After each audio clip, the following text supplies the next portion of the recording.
Lowry?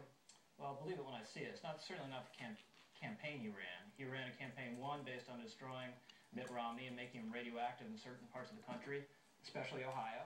That was very effective. And a very technical campaign based on a ground game that could duplicate the kind of turnout he got in 2008, which a lot of us thought was impossible. I thought was impossible. He did it. But there was no agenda there. He released a pamphlet about 14 days before the election that had more pictures of himself than had text and agenda items. So if he's actually going to make this kind of Lanny Davis pivot, there's been no sign of it yet. And my forecast would be we'll have a bitter standoff over taxes and the rest of this almost immediately. If we have a bitter standoff between the Republicans and the Democrats again, don't you think it's possible that the people are going to rise up and go, you better stop it and you better do our work? Because we have serious problems in this country. You worried about you getting reelected and you worried about your legacy is your problem.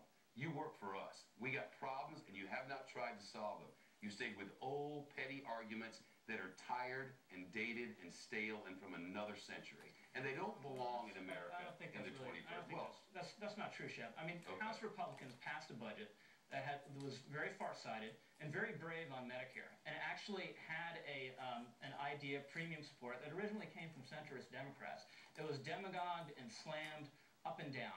But they passed a budget that actually would take care of our fiscal problems over the long term without raising tax rates. That was a serious solution. Mitt Romney, to his credit, ran on it and actually fought the Democrats to a draw on Medicare. The president, on the other hand, he has an $80 billion... You're going to cut me off. I'm not. Our music is. You're right about it. Wow.